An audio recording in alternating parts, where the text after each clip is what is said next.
এ পর্যন্ত যে সমস্ত ফলাফল এসেছে বেশিরভাগ জায়গায় লক্ষ্য করা যাচ্ছে যে আলহামদুলিল্লাহ আমাদের 11 দলীয় নির্বাচনী ঐক্যের যারা ক্যান্ডিডেট ছিলেন তারা এগিয়ে আছেন।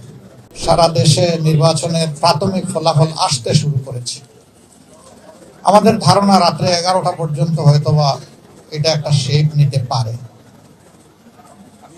এখনই অগ্রিম কিছু বলা আমাদের জন্য সমীচীন নয়। দুপুরে অনেকে প্রশ্ন করেছিলেন যে আপনারা কতটা আসন প্রত্যাশা করেন। আমরা বলেছিলাম মহান আল্লাহর উপর আমাদের ভরসা, জনগণের উপরে আমাদের আস্থা আছে এবং আমরা আশা করি জনগণ সঠিক সিদ্ধান্তই ব্যালটের মাধ্যমে জানাবেন, ব্যক্ত করবেন। প্রাথমিক যে ফলাফল আসতে শুরু করেছে তাতে সেরকম একটা আভাস পাওয়া যাচ্ছে, কিন্তু এটাকে নিশ্চয়তা দেওয়া যাবে না।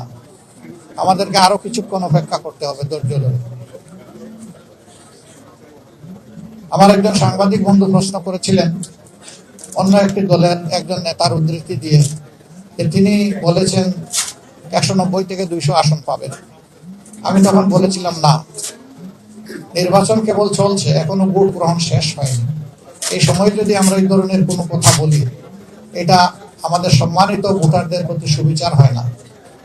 এটা তাদের অধিকার, তারা কাকে বেছে নেবেন তাদের বেছে নেওয়ার শেষ সময়টুকু পর্যন্ত আমাদেরকে অপেক্ষা করা উচিত। সে সময় চলে গেছে, এখন গণনা শুরু হয়েছে। আস্তে আস্তে আপনাদের কাছেও বিভিন্ন জায়গা থেকে ফলাফল আসতে থাকবে, আমাদের কাছেও আসবে।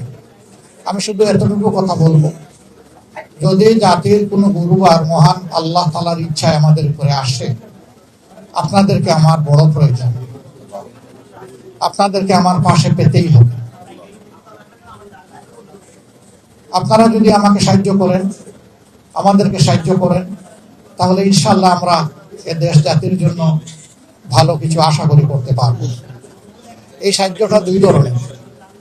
আমাদের উপরে দায়িত্ব আসলে ইতিবাচক কাজগুলোকে যেমন তুলে ধরবেন, আমাদের ভুল হলেও আমাকে ছাড়বেন না, আমাদেরকে ছাড় দেবেন না।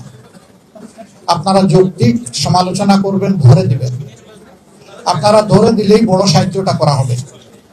অতীতে আমরা দেখেছি যে কারণেই হোক মিডিয়া অনেক সময় যারা শাসন ক্ষমতায় থাকেন তাদের মন্দ কোনো দিক, নেতিবাচক কোনো দিক তারা সমালোচনা আকারে সহজে তুলে আনেন না, অথবা আনতে পারেন না। যেটাই হোক, আমরা এটা চাইবো না। আমরা চাইবো আমাদের মিডিয়া জগৎ যেন এখানে পূর্ণ স্বাধীনতা ভোগ করে। তবে সে স্বাধীনতাটা হতে হবে আমার স্বাধীনতা, দেশের স্বাধীনতা রক্ষার জন্য।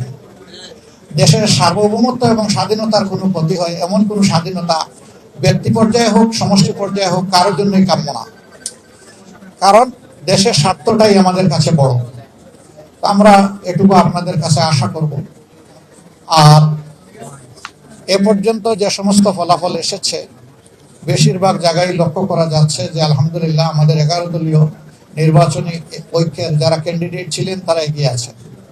কিন্তু আমি আগেই বলেছি এটাকে এখনই নিশ্চয়তা বিধান করার মতো পর্যায়ে আসেনি, আমাদের আরো একটু অপেক্ষা করতে হবে।